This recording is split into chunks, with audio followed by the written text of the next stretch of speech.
దుష్ట శిక్షణ అనేది సృష్టిలో సహజమని మన పురాణాలు ఓవైపు చెబుతున్నా, ఆ దుష్ట శిక్షణను మరో కోణంలో హింసగానే భావించి దానికి ప్రాయశ్చిత్తం చేసుకునే దృష్టాంతాలను మన పురాణాలలో పరిశీలించవచ్చని చెప్పేదే గుప్తకాశీ గురించిన కథనం.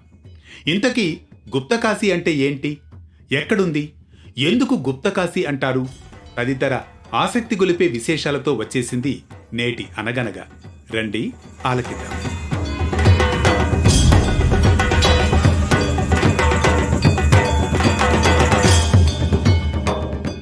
గుప్తకాశీ అంటే అదేదో విచిత్రంగా అనిపించినా ఆ పేరు వెనుక గొప్ప పౌరాణిక, భౌగోళిక, ఆధ్యాత్మిక నేపథ్యం ఉంది. గుప్త అంటే దాచినదని, కాశీ అంటే పవిత్ర నగరమని అర్థం. గుప్తకాశీ అనగా దాచిన కాశీ అని అర్థం. అంటే శివుడు గుప్తంగా నివసించిన కాశీ అని మన పురాణ గాథలు చెబుతున్నాయి. ఉత్తరాఖండ్ రాష్ట్రంలోని రుద్రప్రయాగలో మందాకిని నది ఒడ్డున కేదార్నాథ్ ఆలయం నుండి సుమారు 22 కిలోమీటర్ల దూరంలో, సముద్ర మట్టానికి సుమారు 1319 మీటర్ల ఎత్తులో ఉంది గుప్తకాశీ.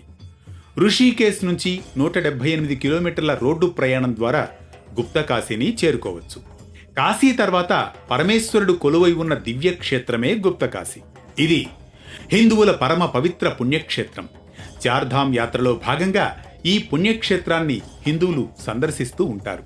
మరి ఈ గుప్తకాశీ ఎలా ఏర్పడిందో స్కాంద పురాణ అనుబంధమైన కేదార మహాత్మ్యం ఆధారంగా తెలుసుకుందాం.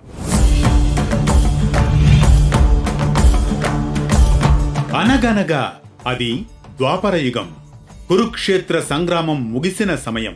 ఆ సమయంలో తమ కంటిన బ్రహ్మ హత్యా పాతకం, గోత్ర హత్యా పాతకాన్ని నివారించడం కోసం శివుణ్ణి సేవించడం తప్ప మరో మార్గం లేదని పాండవులు తెలుసుకుంటారు. దీంతో కాశీలో కొలువై ఉన్న పరమేశ్వరుణ్ణి సందర్శించి ఆయనను పూజించేందుకు బయలుదేరుతారు పాండవులు. అప్పుడు నారదుడు పాండవులను ఉద్దేశించి, పాండవులారా, కురుక్షేత్ర యుద్ధంలో చేసిన హింస పాపాలకు ప్రాయశ్చిత్తం చేయాలంటే శివుని ఆశీర్వాదం తప్పదు అన్న నారదునితో ధర్మరాజు ఇలా అంటాడు. కానీ నారద, పరమశివుడు మమ్ములను కలవడం ఇష్టం లేక ఆగ్రహంతో ఉన్నారట, అవునా అంటాడు ధర్మరాజు. అప్పుడు నారదుడు, కావచ్చును ధర్మరాజా, మీరు కాశీకి వెళ్ళకండి. ఆ పరమశివుడు గుప్తంగా ఉత్తరాఖండ్లోని గుప్తకాశీకి వెళ్ళిపోయారు. నంది రూపంలో ఆయన అక్కడే ఉన్నారు అంటాడు నారదుడు. అప్పుడు భీముడు, నారద మహాముని, ఆ పరమశివుడు ఈశ్వరుడు ఏ రూపంలో ఉన్నా సరే, ఎక్కడ ఉన్నా సరే ఆయనను మేము తప్పకుండా చేరుతామంటాడు భీముడు. అలా పాండవులు గుప్తకాశీ చేరుతారు. అక్కడ ఎటు చూసినా గోవులే కనిపిస్తాయి. అన్ని గోవులు పాండవులను చూసి జడుచుకొని పారిపోతాయి. అందులో ఒక్క గోవు మాత్రం అలా ఉండిపోతుంది.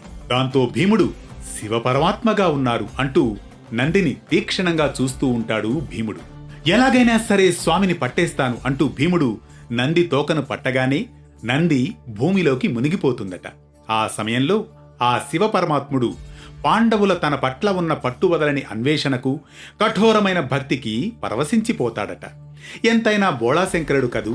ఆ క్షణంలో శివుడు భూమిలోంచి లింగరూపంగా వెలుగుతూ ప్రత్యక్షమవుతాడు. ఆకాశవాణి ప్రతిధ్వనిస్తుంది, పాండవులారా, మీరు చేసిన యుద్ధం ధర్మపరంగా జరిగినా మీ హృదయాల్లో ఉన్న పాప బాధల్ని నేను చూశాను. మీ నివాళికి, తపస్సుకు, సత్యనిష్టకు గర్వపడుతున్నాను. నా నుండి మీరు దూరమయ్యారని మీరు అనుకోవచ్చు, కాని భక్తి ఉన్న చోట నేనుంటాను. కురుక్షేత్ర పాపాల విమోచనకు ఈ యాత్ర మీరు చేపట్టిందే మీ మొదటి విజయం. ఈ భూమిలో నేను నంది రూపంలో లీనమయ్యాను. ఇప్పటి నుంచి నేను పంచభాగాలుగా విభజించబడ్డాను. కేదారనాథులో గుండెగా, రుద్రనాథులో ముఖంగా, తుంగనాథులో భుజాలుగా, మధ్యమహేశ్వర్లో నాభిగా, కల్పేశ్వర్లో జడలుగా. ఈ పంచకేదారాలను దర్శించిన భక్తులకు పూర్వజన్మ పాపాలు హరించబడతాయి. మీరు మొదటి పుణ్య భక్తులు. ఇది చరిత్రలో నిలిచిపోతుంది. పాండవులారా, మీరు యుద్ధ ధర్మాన్ని పాటించారు. ఇప్పుడు మోక్ష ధర్మానికై శ్రమిస్తున్నారు. జయీభవ. ఈ గుప్తకాశీ నా గుప్త తత్వానికి, భక్తుడి నిస్వార్థతకు సాక్షిగా నిలుస్తుంది అంటూ పాండవులను పరవశంతో ఆశీర్వదిస్తాడు ఆ పరమేశ్వరుడు. అందుకు దీనిని దాచిన కాశీగా, శివుడు దాచుకున్న పవిత్ర స్థలంగా గుప్తకాశీగా పిలుస్తారు.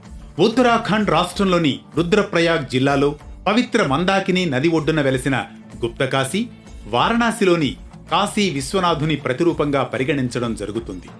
హిమాలయాలకు ప్రాంగణంగా ఉండే ఈ ప్రదేశం పర్వత శిఖరాలు, మందాకినీ నది, ప్రశాంతమైన వాతావరణంతో ధ్యానం, సాధనకు అనుకూలమైన ప్రదేశమై విరాజిల్లుతూ ఉంటుంది. గుప్తకాశీని దర్శిస్తే పుణ్యం ప్రాప్తిస్తుందని విశ్వాసం. గుప్తకాశీ అనేది శివుని గుప్త తత్వానికి, పాండవుల భక్తికి, శివపార్వతుల ప్రేమ కథకు ప్రతీక. వారణాసికి సమానమైన పవిత్రత కలిగిన ఉత్తర భారత శైవ తీర్థాలలో ఇది అత్యంత మహత్తరమైనది. దుష్ట శిక్షణ జరిగినా అది కూడా హింసేనని, దానికి ఆ పరమాత్ముని ప్రాయశ్చిత్తం తప్పదని, అదే సమయంలో భక్తునిలోని శరణాగతి, క్షమాపణ, ఆత్మోన్నతి, మోక్షమనే అంశాలను చాటి చెబుతుంది కథనం. మరో ఆసక్తి గొలిపే కథనంతో మళ్లీ కలుసుకుందాం. వేటు న్యూస్ అనగనగాలు.